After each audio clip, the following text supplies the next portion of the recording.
Halo semuanya, selamat datang kembali di Pack hari Senin. Kali ini yang muncul adalah seri Showtime dengan nama Rising Prodigies. Pack ini berisi Pau Kubarsi, Ryan Cherky, dan João Neves. Untuk pack kali ini rekomendasi gacanya hanya bintang 2, dan dari ketiganya ada 2 yang masuk tier triple S, yaitu Ryan Cherky dan João Neves. Sedangkan Pau Kubarsi masuk rank double S. Tapi ini agak aneh ya sebetulnya, karena biasanya yang di posisi paling kiri itu adalah kartu yang paling overpower. Tapi di sini malah masuk ke ranking double S. Agak anomali ya. Di dalam pack ini ada 2 kartu triple S, 1 kartu double S, 1 kartu S, 5 kartu A, dan 2 kartu level B. Untuk estimasi rate gacanya seperti biasa, kalau kamu mau dapetin ketiga Showtime itu cuma 2% saja kesempatannya. 92% sisanya akan mendapatkan kartu standar. Dari voters yang diambil kemarin siang ya, hanya 3 voters yang berencana untuk gacha, sementara 9 voters merasa tidak perlu gacha. Jadi cuma 30% yang ingin gacha. Maka dari itu, secara rekomendasi level gacanya hanya bintang 2 dari 5. Seperti biasa, 2 dari 5 itu tidak direkomendasikan untuk gacha, 1 itu skip saja. 3 itu bisa dipertimbangkan tapi perlu cek reviewnya. Kalau bintang 4 itu cukup dipertimbangkan, kalau bintang 5 itu sangat direkomendasikan dan bisa langsung all in. Langsung saja kita bahas setiap kartunya. Kita mulai dari Pau Kubarsi, seorang center back asal Spanyol, Barcelona, tingginya 184 cm dan usianya baru 18 tahun by the way. Benar-benar anak muda Gen Z. Gaya bermainnya build up, pengguna kaki lemahnya sering dan akurasinya sangat tinggi. Bagus banget loh ini. Jadi dia bisa menggunakan kaki kanan maupun kirinya juga. Dia punya double special skill, Fortress dan Visionary Pass. Visionary Pass-nya ini menarik untuk seorang build up ya, sedangkan Fortress sangat cocok untuk seorang center back. Low Pass dan Lofted Pass-nya atau umpan lambungnya juga cukup, tapi headernya sebagai center back ini kurang ya. Tingginya cuma 184 cm dengan header 81, itu kurang. Kecepatannya cukup oke dengan akselerasi yang bagus 81. Rata-rata center back ini cuma 78, 79 gitu, tapi ini 81 cukup oke. Lompatannya bagus 92 dan aspek defense-nya itu sangat spesial ya, semuanya di atas 95. Tapi balik lagi tergantung racikannya, bisa saja turun tapi ada beberapa aspek yang bisa saja naik. Kemampuan defense-nya bagus, tapi aspek penunjang terutama headingnya kurang. Kalau headernya sudah sampai 90, mungkin ratingnya bisa sampai 105 atau lebih. Kalau dibandingkan dengan para pemain build lainnya, seperti Epic, Franco Baresi, dan Augentala. Kemampuan defense mereka punya jarak yang cukup tinggi ya, 3 poin rata-rata. Walaupun low pass-nya tidak sebagus Kubarsi, Baresi ini punya speed yang sama dengan Kubarsi, tapi kemampuan arealnya tetap lebih bagus Baresi. Kalau dibandingkan dengan Showtime Rizky Ridho, Kubarsi jauh lebih baik, tapi kalau dibandingkan dengan Van Dijk, Jonathan Tah, secara kemampuan areal defense-nya dan defense-nya juga ya, mereka lebih bagus. Jadi Van Dijk dan Jonathan Tah ini masih lebih bagus dari Kubarsi. Tapi akselerasi mereka tidak sebagus Kubarsi. Selisihnya lumayan banyak loh, 10 poin. Nah ini yang tadi aku sampaikan bahwa secara kecepatan tuh pemain-pemain Showtime nggak lebih bagus dari Kubarsi. Jadi Kubarsi punya kemampuan yang lebih oke di sisi kecepatan. Jadi jauh lebih baik Kubarsi ya untuk meta sekarang. Tapi alangkah baiknya ditandemkan dengan pemain center back yang punya kemampuan areal atau heading yang lebih baik supaya bisa nge-backup Kubarsi dari sisi areal defense-nya. Lanjut untuk Ryan Cherky, seorang AMF dari Prancis. Tingginya 176 cm, usia 22 tahun, gaya bermainnya nomor 10 klasik.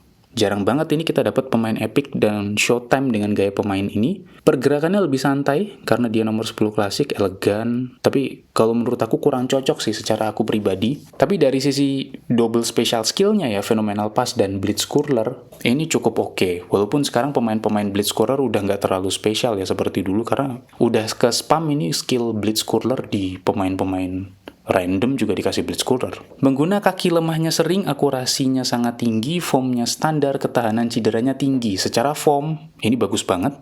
Kemampuan ball control juga bagus banget, rata-rata semuanya warna biru. Kemampuan passing pendek sama umpan lambungnya juga bagus banget. Kecepatannya juga cukup oke ya, kekurangannya cuma di header dan lompatannya.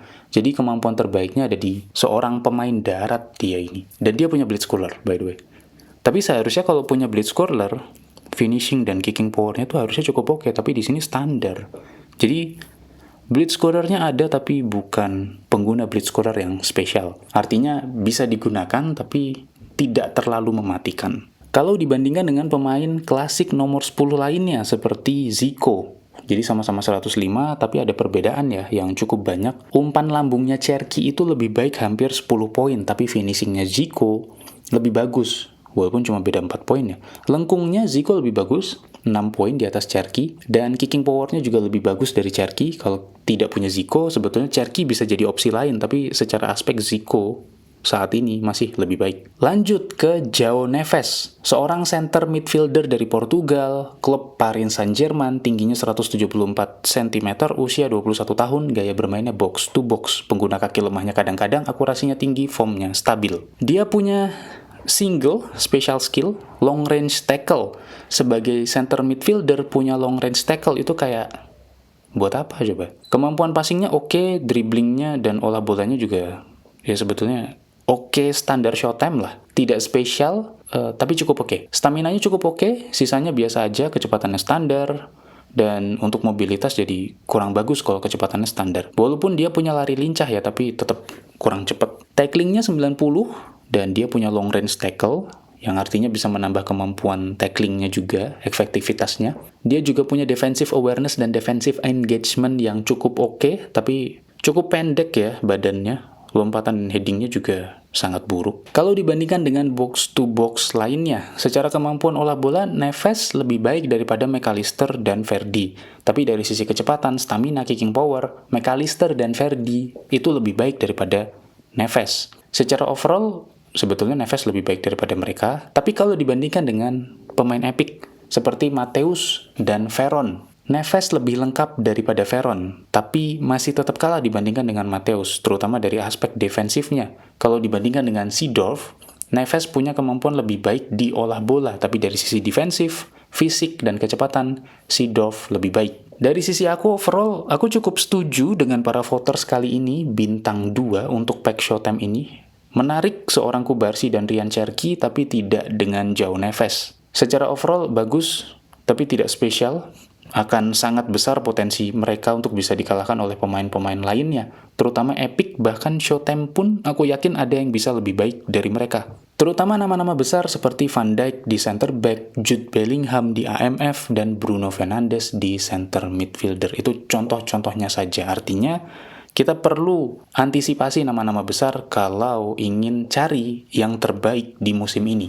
Jadi kalau menurut aku, dan saran aku ya, alangkah baiknya di skip saja. Setuju nggak sama aku terutama sama review pack ini, atau kalian punya pandangan sendiri? Tulis di kolom komentar dan kita bahas bareng-bareng. Sebelumnya bonus untuk teman-teman, para kaum mendang-mending yang punya koin tapi nggak banyak, mungkin under 1000 atau 2000, alangkah baiknya nabung mulai dari sekarang dan tentukan kira-kira di squadnya tuh butuh apa. Apakah butuh back, ataukah butuh penyerang, ataukah butuh back sayap, atau penyerang sayap, atau gelandang bertahan, gelandang tengah, gelandang menyerang. Cari yang dibutuhkan, ataupun cari yang paling diinginkan. Jangan asal gacha, karena mendapatkan koin itu tidak mudah. Dan untuk mudahnya, pack mana yang worth it atau pemain mana yang worth it, bisa tonton video-video aku. Paling mudahnya adalah lihat thumbnail.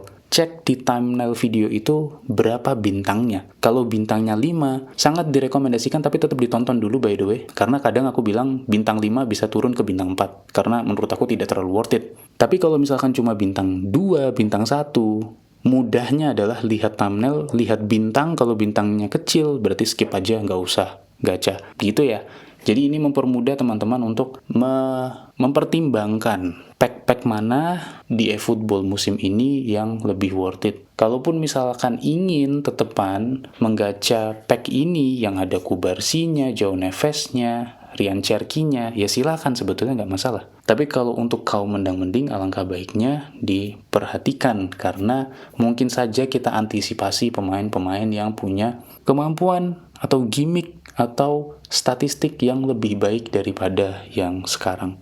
Paling itu, terima kasih semuanya.